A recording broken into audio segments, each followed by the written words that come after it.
ही दृश्य आपण बघतोय, ब्रेकिंग न्यूज आहे यावेळची। एअर इंडियाचं विमान क्रॅश झालेलं आहे, त्याची ही दृश्य आपल्याला बघायला मिळतात। एअर इंडियाचं विमान कोसळलेलं आहे। आमचे प्रतिनिधी प्रशांत लीला रामदास यांना विचारूया। प्रशांत, काय अपडेट?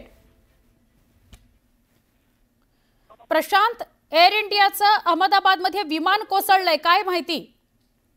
बरोबर, ज्या पद्धतीने माहिती मिळते, अहमदाबादमध्ये एक एअर इंडियाचं विमान जे आहे ते अपघात झाल्याची माहिती पुढे आली आहे। प्राथमिक माहिती आहे, अजूनही या संदर्भात स्पष्टपणे पूर्णपणे माहिती पुढे येताना आपल्याला पाहायला मिळत नाही। पण अहमदाबाद विमानतळावरती उड्डाणादरम्यान हे विमान अपघात झाल्याची माहिती पुढे आली आहे। महत्वाचं म्हणजे जर बघितलं, हे एअर इंडिया विमान आहे अशी देखील प्राथमिक माहिती पुढे आली आहे। आणि या एअर इंडिया विमानामध्ये सध्या 100 प्रवाशांची नोंद असल्याची ही सध्या प्राथमिक माहिती पुढे आलेली आहे। अजूनही कोणीही या संदर्भात स्पष्टपणे बोलण्यास तयार नाही आहे। पण महत्वाचं म्हणजे ज्या पद्धतीनं माहिती मिळते की एअर इंडियाचं विमान जे आहे ते क्रॅश झालेलं आहे। या घडीला सगळ्यात मोठी बातमी म्हणावं लागेल, अहमदाबादमध्ये विमान क्रॅश झालेलं आहे। आणि यामध्ये किती नुकसान झालं आणि काय किती प्रवासी होते या संदर्भात अजूनही स्पष्टपणे माहिती पुढे येत नाही आहे। पण या घडीला हे अत्यंत महत्वाचं आहे की अहमदाबादमध्ये एक मोठा विमान अपघात झालेला आहे।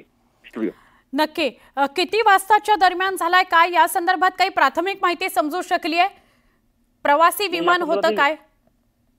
नाही, या संदर्भात ज्या पद्धतीने माहिती मिळते की साधारणतः हे अहमदाबादमधून विमान उडालं होतं आणि हे विमान अपघात होत असताना ज्या पद्धतीने माहिती मिळते की साधारणतः आज जर बघितलं तर हे अहमदाबादमधून विमान उडणार होतं। आणि त्या संदर्भात जर जी माहिती पुढे आली आहे, हे टेक ऑफच्या दरम्यान उड्डाण घेत होतं तेव्हा हे विमान अपघात झाल्याचं। आणि या विमानामध्ये 133 प्रवासी हे आहेत अशा प्रकारची माहिती पुढे मिळते। गुजरातच्या अहमदाबादमधली एक मोठी घटना आहे। घटनास्थळी फायर ब्रिगेडच्या चमू देखील दाखल झाल्याची माहिती आहे। आणि ज्या पद्धतीचं दृश्य आपल्याला पाहायला मिळते आणि रहिवासी परिसरात हे कोसळले विमान असं सुद्धा कळतंय, म्हणजे प्लेन मध्ये 133 प्रवासी होते आणि कोसळलं सुद्धा रहिवासी विभागात आहे असं कळतंय, काय सांगशील? बरोबर आहे, हे अत्यंत महत्वाचं आहे की मोठी घटना ज्या पद्धतीने माहिती मिळते। साधारणतः एक तर या घटनेमध्ये आपल्याला बघावं लागेल साधारणतः की हे जसं आपण उल्लेख करताय, यामध्ये साधारणतः जी माहिती मिळते की 133 प्रवासी या विमानात असल्याची माहिती पुढे आलेली आहे। आणि जसं तिथे निवासी परिसरामध्ये हे विमान अपघात झाल्याची माहिती पुढे आलेली आहे।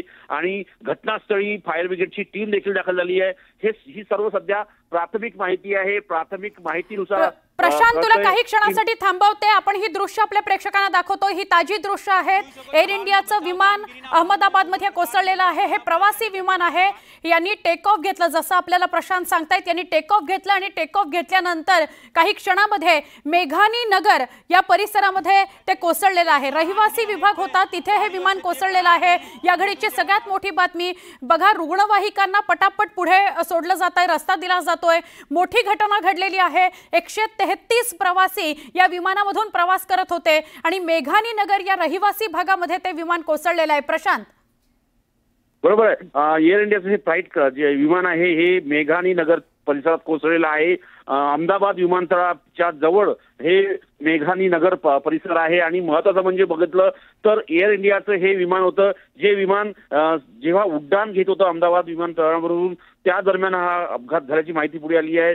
साधारणतः 133 प्रवासी या विमानात असल्याची माहिती पुढे आली आहे। घटनास्थळी जर बघितलं तर घटनास्थळावरती ज्या पद्धतीने माहिती मिळते, साधारणतः अतिशय धक्कादायक प्रकारचे हे दृश्य आपल्याला पाहायला मिळत आहे साधारणतः। आणि ज्यामध्ये एक तर मोठ्या संख्येने रुग्णवाहिका त्या दिशेने जायला मिळत आहे।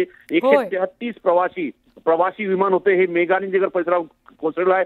गुजरातमधील अहमदाबाद परिसर आहे। अहमदाबाद ही गुजरातची राजधानी आहे, त्याच परिसरामध्ये आणि कुठल्या इमारतीवर कोसळलं का, ते कोसळताना कुठल्या मैदानासारख्या भागात कोसळलं असं काही कळू शकलेलं आहे का? नाही, आपण सध्या जी माहिती मिळते की साधारणतः काही क्षणापूर्वी साधारणतः जी माहिती पुढे येते, प्राथमिक माहितीनुसार घटनास्थळी रुग्णवाहिका दाखल झालेली आहे। आणि सोबतच ज्या पद्धतीने माहिती मिळते, एकीकडे जर बघितलं आपण, हे अत्यंत महत्वाचं आहे की यामधून कुठल्याही पद्धतीने हे सर्वसामान्यांचं सर्वसामान्य प्रवाशांना वाचवता यावं यासाठी युद्ध स्तरावरती सध्या प्रयत्न सुरू केले जात आहे. फायर ब्रिगेडची चमू देखील दाखल झालेली आहे आणि सोबतच जर बघितलं इथे तर इथे रुग्णवाहिका दाखल झालेल्या आहे आणि या रहिवासी भाग जो आहे मेघारी नगर जो अहमदाबाद मधला प्रसिद्ध असा परिसर आहे तिथे हे घटना घडल्याची माहिती आहे आणि त्यामुळे असं म्हणावं लागेल की या विमान अपघातामध्ये आता लवकरच प्राथमिक माहितीनुसार अपघात झालेला, पण आता पुढे जर बघितलं काय अपडेट आहे हे काय अतिशय महत्वाचं असेल. नक्की या घडीची सगळ्यात महत्त्वाची बातमी आपल्याबरोबर प्रशांत आहेतच, मात्र आपण ही बातमी दाखवूया. बघा आता ही दृश्य आपल्याला दिसतात, ही एक्सक्लुझिव्ह दृश्य न्यूज 18 लोकमतवर